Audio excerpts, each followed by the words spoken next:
pasaba clase, uy, todos estaban haciendo lo que podían. No, no, no puede ser eso. Por eso, por favor, igual que este Hinojosa Anderson, bien, así su mesita y aquel. Me recuerda a mi guagua al doctor Gabo, que se ha graduado el viernes. Por él he ido yo y por Lino también he ido a la graduación.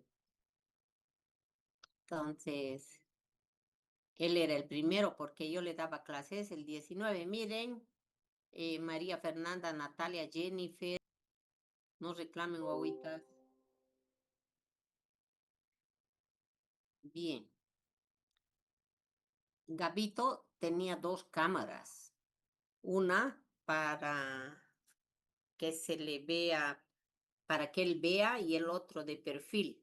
Y le tomaba ahí lo que tomaba apuntes, ¿no? Interesante cómo se preparaba. Todo el año teníamos la clase por Zoom el 2019. Bien, vamos, joven. Entonces, ¿cuáles son los sistemas a nivel de nuestro cuerpo encargados de que el pH no tenga variaciones extremas? Uno, sistema BAF. Dos, pulmón. Tres, riñón. En ese orden. No es como quiera, ¿no? Bien. ¿Y cómo se hace eso? ¿Cuál es el mecanismo molecular? Aquí viene en el punto 5. ¿Cómo se regula el pH intracelular? A través del transporte de protones. Estos son los que van a dar acidez, ¿no es cierto? Entonces, usted ya ha aprendido que tenemos estas bombas de protones. En el libro de fisiología ya ha aprendido que tenemos los mecanismos de paso a través de la membrana. El primer día que nos vimos les di ese esquema para estimularles que deben tomar en serio aquellos, porque ese es el tema estrella para la bioquímica, ¿no? Entonces ahí tenemos la bomba de sodio y potasio ATPasa, tenemos la bomba de calcio y tenemos la bomba de protones, no se pueden olvidar, en el transporte activo. Bien, pero además en el transporte activo que utiliza energía proveniente del gradiente de los solutos, ahí tenemos los contratransportadores y los cotransportadores. Hay que mirar ese tema, por favor, ¿no? Aquí lo que más interesa son estos, la bomba de protones y los transportadores. Sodio y potasio transportador o los contratransportadores. Uno mete y el otro saca, ¿no? Bombas de protones. Este mecanismo para eliminar protones utiliza energía del ATP. La bomba de sodio, potasio, ATPasa, la bomba de calcio y la bomba de protones utiliza energía del ATP. Esa es la primera categoría. Mientras la segunda categoría de los cotransportadores y contratransportadores utiliza energía del gradiente. Eso hay que entenderle, por favor, ¿no? ¿Qué factores van a influir en la regulación? ¿Qué factores van a afectar a esta bomba, que es la más importante? Número 1, metabolismo celular. Es decir, cada una de nuestras células, por sus ciclos bioquímicos, van a sintetizar, van a engendrar, van a generar ácidos. Yo como algo, voy a generar analitos de pH ácido. Entonces, para ello, tengo que eliminar, tengo que bombear protones, eliminar estos ácidos por este túnel de protones. Segundo, ¿qué afecta el pH intracelular? ¿Qué dijimos? Uno, el metabolismo dentro de la célula. Dos, lo que pasa fuera de la célula, condiciones extracelulares. ¿Qué quiere decir esto? Que yo puedo tomar un jugo de naranja, un jugo de limón, o puedo tomarme también un ácido diluido o un álcali diluido. Eso es condición extracelular. Entonces, el interior de mi célula tiene que adaptarse rápidamente, adaptarse a esas variaciones. ¿Cómo lo va a hacer? A través de sus sistemas tampón intracelulares, extracelulares, pero también a través de su bomba de protones. Dejará salir más o menos para que estén igualadas o el pH esté normal. Y claro, los sistemas tampoco. ¿Por qué es tan importante que el pH esté constante? Importancia para que el pH mantenga valores que Dios dijo. ¿Por qué es importante? Porque estas señoritas, las enzimas, son muy señoritas. Tú le gritas así y la enzima se asusta, ya no trabaja. Y el paciente, ¿cómo se va a ver? Afectado. Va a tener cefaleas, va a tener escalofríos, porque está habiendo variación en el trabajo enzimático. El pH es uno de los factores que influye mucho en la actividad de la enzima. Y entonces, o aumenta o disminuye la actividad, puede, aquí falta cito, puede aumentar o reducir o inhibir completamente su actividad. ¿Por qué el pH debe ser constante? ¿Por qué el pH debe ser constante? Por las señoritas. Y estas son las señoras proteínas. Lo mismo, las enzimas son proteínas también. Pero estas proteínas pueden ser estructurales. Estas son funcionales. También en anatomía patológica ha visto esa diferencia exquisita que hace este autor en el libro, ¿no? Las estructuras, las proteínas filamentosas y globulares, así le indica. Las globulares son las enzimas, la hemoglobina. Las más activas, las más sofisticadas son globulares, pero las estructurales son las más simples, ¿no? Entonces el pH afecta también la estructura de estas proteínas. No me interesara mucho si se le cae un brazo a la proteína. Ah, es que ya no va a funcionar como tal. Ese es el detalle.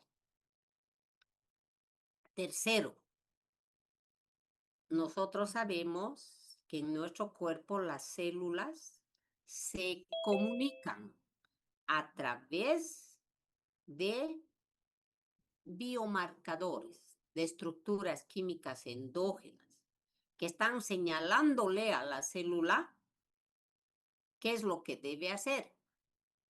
Un ejemplo tenemos,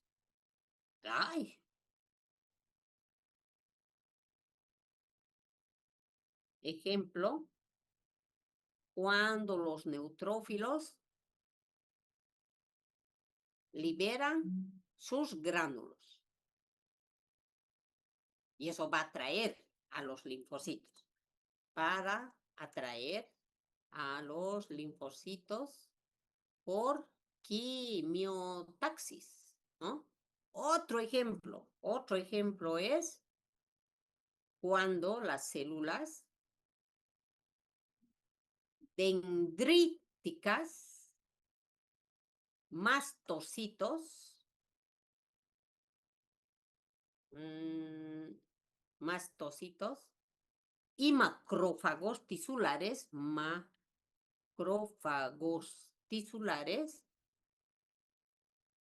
detectan a un enemigo, detectan a un agente lesivo.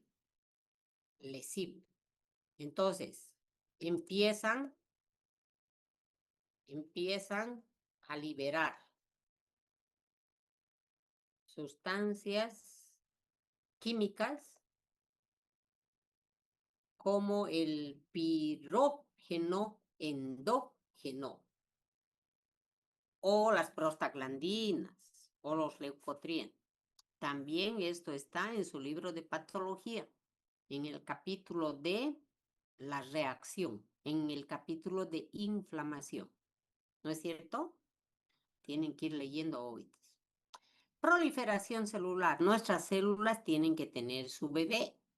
Ah, pero para ello necesitan pH normal. Si el pH es diferente, la mitosis no va a ser normal. Muy bien. ¿Cuáles son los trastornos de la alteración del pH? Aquí está. Acidosis y alcalosis. Acidemia es cuando la sangre, hemia, está ácida. Alcalemia, cuando la sangre, aquí que dice acidosis, es decir, dentro de la célula el pH está bajo. ¿Y qué problema? Ah, pero es que las señoritas se van a ver afectadas, las enzimas. Y si las enzimas no funcionan bien, no hay bioquímica. La bioquímica está mala, la fisiología está mala. Y entonces puede morir. Alcalosis está alto. Y lo mismo.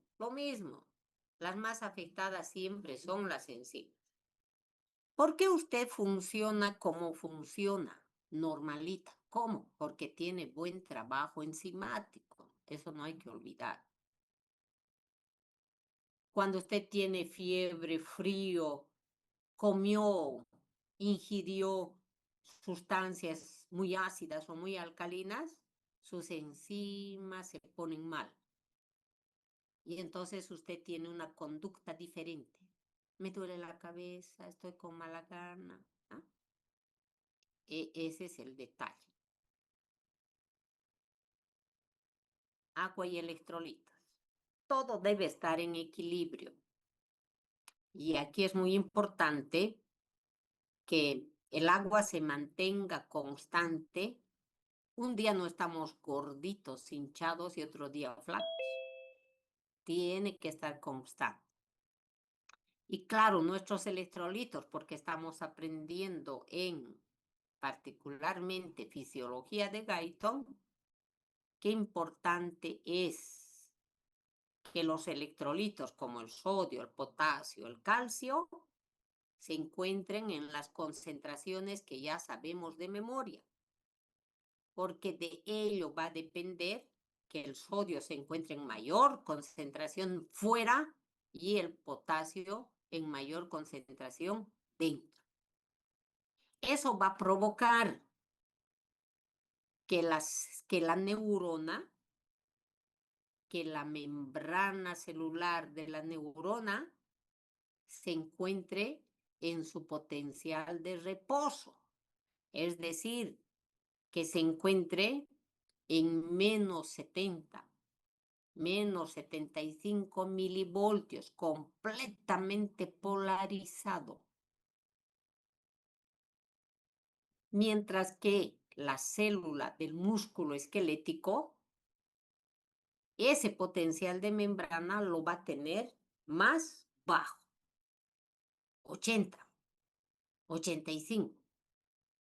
Mientras que la célula cardíaca la va a tener en menos 90 milivoltios.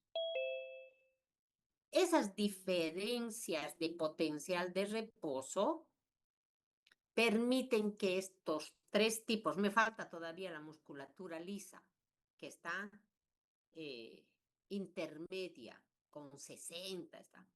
Entonces, pero nos interesa analizar esas tres. Cada tipo de célula tiene un potencial de reposo diferente debido a las funciones delicadas que tienen cada una de estas células.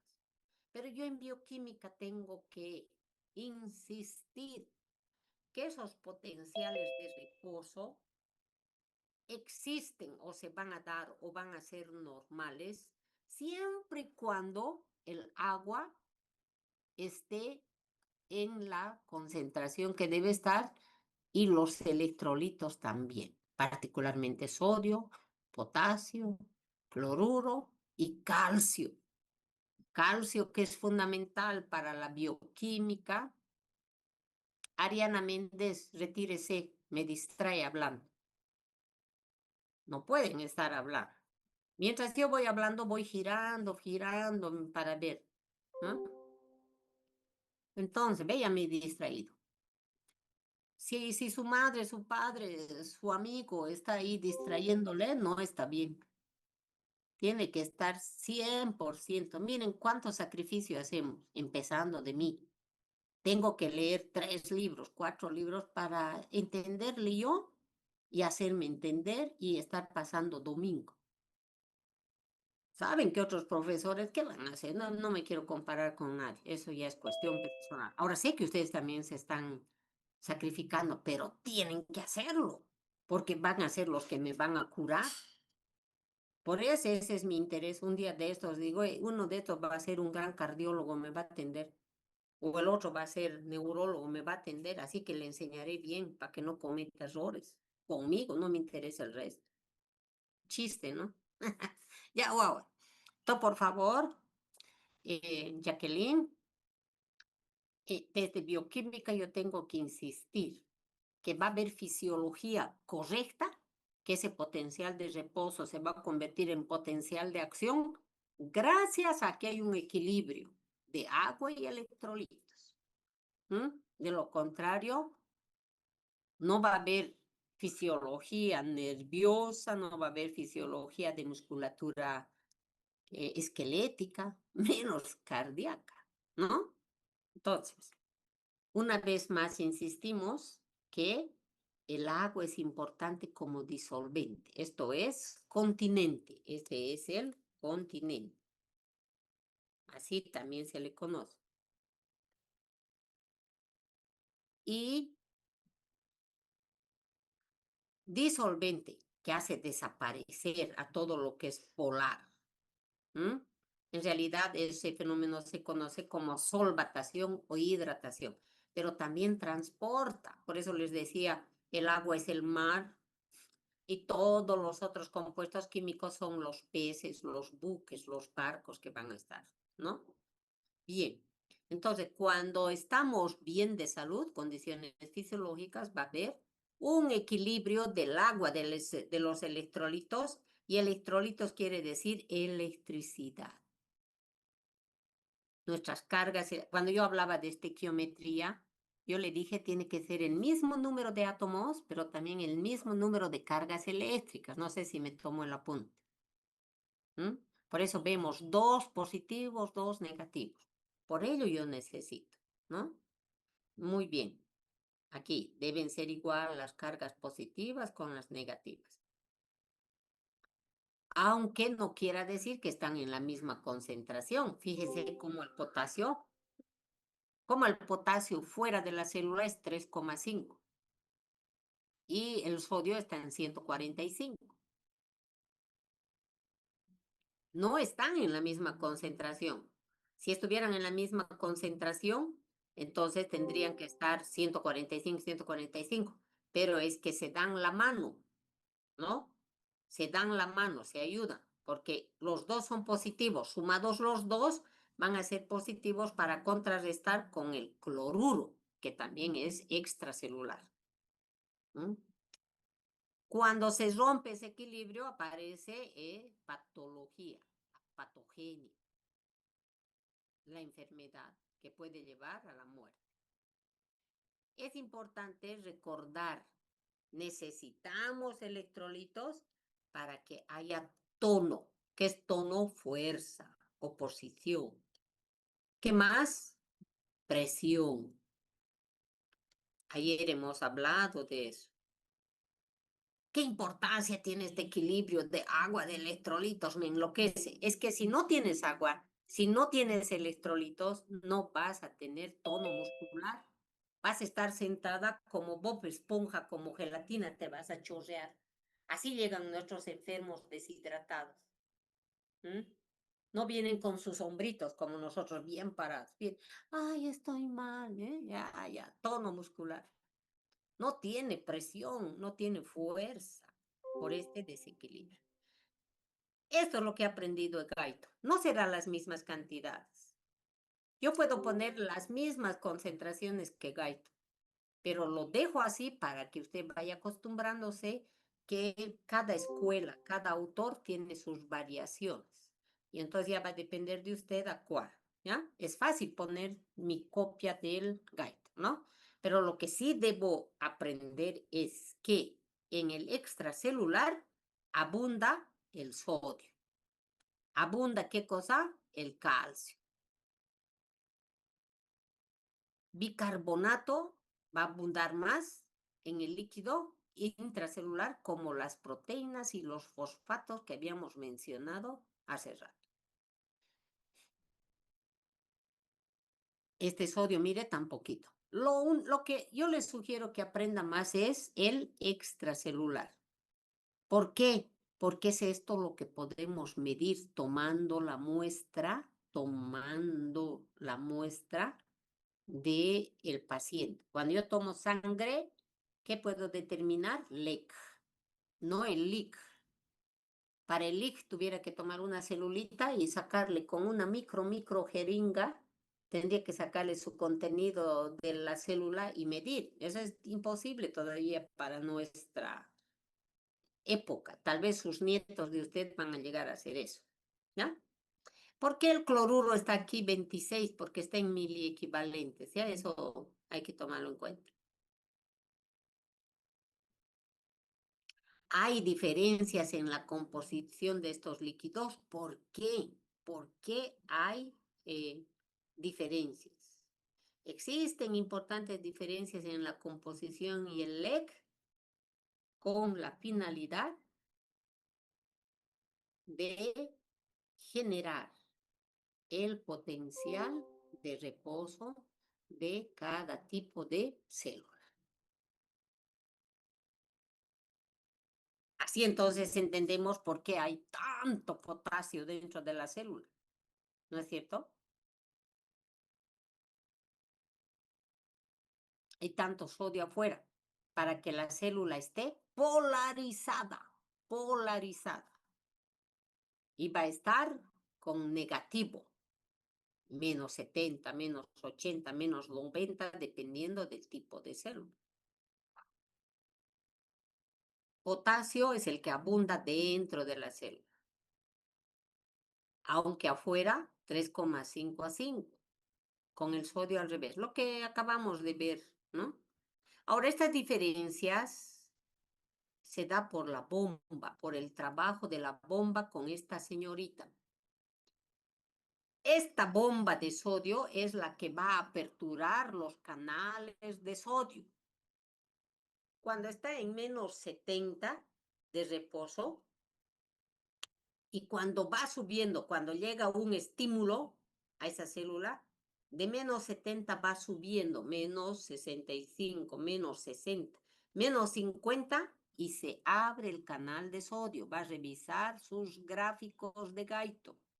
Entonces ahí se empieza a ver cómo entra chorro y con esto la célula ya no está polarizada, sino empieza a despolarizarse y va subiendo hasta su potencial de acción de tren.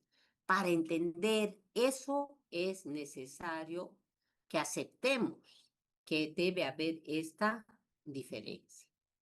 Ahora esa bomba, como ya hemos comentado, el mecanismo de paso a través de la membrana celular, esa bomba de sodio necesita energía del ATP o del gradiente del sodio. Por eso hay dos tipos de transporte activo. Muy bien. Ahora, el agua tiene un movimiento espontáneo que se llama ósmosis. ¿Por qué hay ósmosis? por la diferencia de la osmolaridad o de la osmolalidad.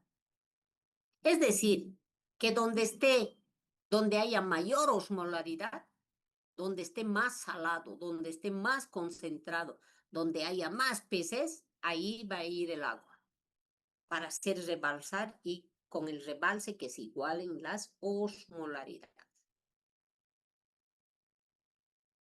¿A qué se debe la ósmosis? A los cambios de osmolaridad. Y entonces ya hemos visto, ¿no? Que la osmolaridad, 285 a 295, ya, 290 está bien, 300 está bien, le acepto este bimestre. Y ya hemos visto cómo se calcula la osmolaridad o lidad. 2 por el sodio, la glucosa y el BUN. Y el BUN ya sabemos calcular, urea por 0,22. ¿Sí? Urea por 0,22. O cuando yo solo tengo urea, el valor de la urea que me dé el laboratorio dividido entre 6. De esa manera yo puedo saber en mi consultorio cuánto de osmolaridad tiene la persona y podré añadir el suero que necesite, ¿no? Eso, todo está aquí. La hiponatremia, cuando está disminuido este sodio, la persona va a estar hipotónica. Es francamente notorio. Ayer les decía, la glucosa, el BUN, tiene su participación en la osmolaridad, pero cuando la persona está normal, no tiene que ver mucho esto. Por ello que en la práctica, ¿qué es osmolaridad? El doble del sodio, nada más. Se desprecia esto. Lo correcto es tomar en cuenta. Pero en la práctica, lo más rápido que hacemos es 2 por el valor del sodio. Sí hay que tomar en cuenta obligatoriamente si la persona es diabética descompensada o cuando tiene mucho azo en la sangre. ¿Qué es azo? Compuestos con nitrógeno. ¿Qué es azo? Nitrógeno. ¿Qué es azoemia? Compuestos nitrogenados en sangre. ¿Cuáles son esos? Ácido úrico, urea, creatinina.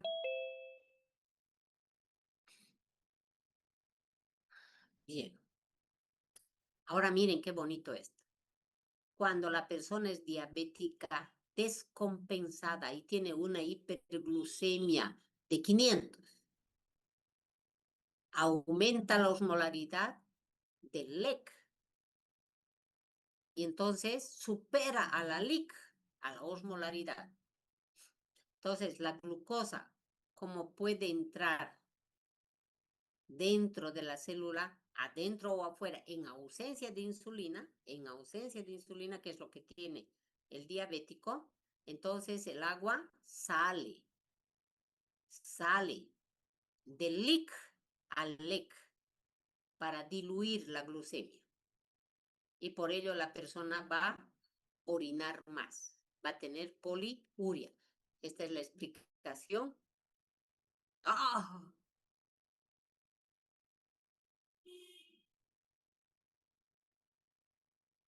Explicación de la poliuria, ¿no? Recuerden que la diabetes tiene las 3 P's, ¿no? Polifagia, polidipsia, poliuria y pérdida de peso cuando está muy descompensado. Por ello los diabéticos pierden peso. Muy bien. Cuando el LEC tiene mucha agua, cuando está muy diluido, cuando la persona está muy hidratada,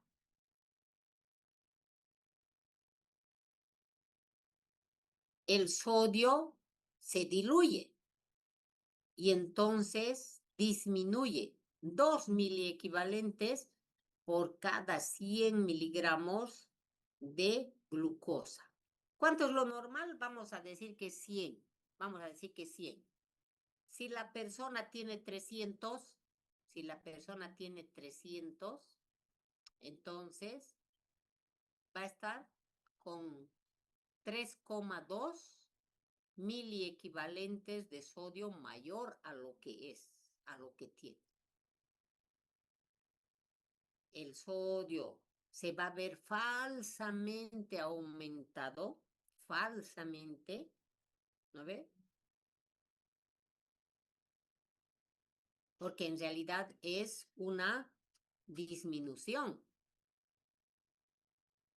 en los diabéticos. Entonces, esto se llama hiponatremia por desplazamiento. Solamente ha aumentado el agua, no es que ha disminuido el sodio, ha aumentado el agua y se ha diluido. En estos casos no se debe hacer ningún tratamiento. Cuidado con añadir suero con sodio, suero fisiológico. En un diabético con glucosa de 300, 400, 500, no se debe administrar suero fisiológico. Se administra Ringer normal, que tiene poco sodio, o Ringer lactato. El Ringer lactato es más para los diabéticos descompensados. Ahora, esto hay que aceptar, por favor. Miren, la urea. Ya saben qué es urea, hay que repasar, si no me pasaría en eso, ¿no? La urea, a diferencia de la glucosa, no necesita pasaporte para atravesar las membranas celulares. Y eso está en su libro de Guyton, cuando está hablando de mecanismo de paso a través de la membrana, cuando habla de la difusión. La difusión puede ser simple o facilitada. La difusión simple para los compuestos polares, como el dióxido de carbono, el agua y la urea. Así le indica Guyton. Entonces, pasa la membrana por difusión simple. Y a eso yo le llamo, no necesita pasaporte, no necesita mostrar a nadie. Resbala a través de las hendiduras en cuya profundidad se va a encontrar la clatrina, que va a abrir sus labios para que pueda entrar, pueda salir. ¿Mm? Ahora, la urea no necesita pasaporte, por ello puede difundir de manera simple hacia adentro o hacia afuera. Por ello no hay diferencia de concentración de la urea intra ni extracelular. Ah, pero en la zoemia hay que tener mucho cuidado. Cuando está aumentado ácido úrico, cuando está aumentado creatinina, ahí sí hay que tomar en cuenta estos cambios. Entramos a este tema que es muy importante y bonito. En anatomía usted aprendió que es un hiato. ¿No ve? Hiato quiere decir en anatomía hueco, agujero. Aprendido el hiato de los epiplones. ¿Mm? Van a revisar.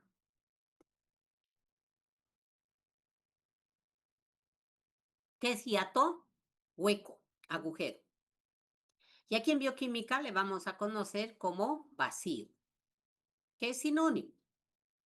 Y estamos indicando que es anión, es decir, de compuestos químicos de carga negativa, de carga negativa. Entonces, ¿qué es un anión gap? Es la diferencia de aniones y cationes. ¿Qué son aniones? Negativos, ¿no? Negativos. Y los cationes que van a ser positivos, que se determinan en laboratorio en la sangre del individuo. Y entonces se va a restar. ¿Cuáles son Entonces me sale una diferencia. Debían de ser iguales, ¿no? Porque acabamos de decir, en nuestro cuerpo deben ser iguales los positivos y los negativos. Pero en este punto yo estoy aprendiendo que hay una diferencia. ¿Por qué? Porque en laboratorio cuando medimos a los positivos y a los negativos, hay un exceso de negativos. ¿Y por qué hay un exceso? Porque en laboratorio no medimos, no tenemos todavía capacidad humana para inventar aparatos y determinar estos, sulfatos, fosfatos. ¿Ah? Estos son los aniones. Estos superan a calcio más 2, a magnesio más 2. Y se manejan o se aceptan estos valores, más menos 10 miliequivalentes por litro. Puede estar arriba o puede estar abajo. ¿Cómo se calcula? Restando al sodio la suma del cloruro y del bicarbonato.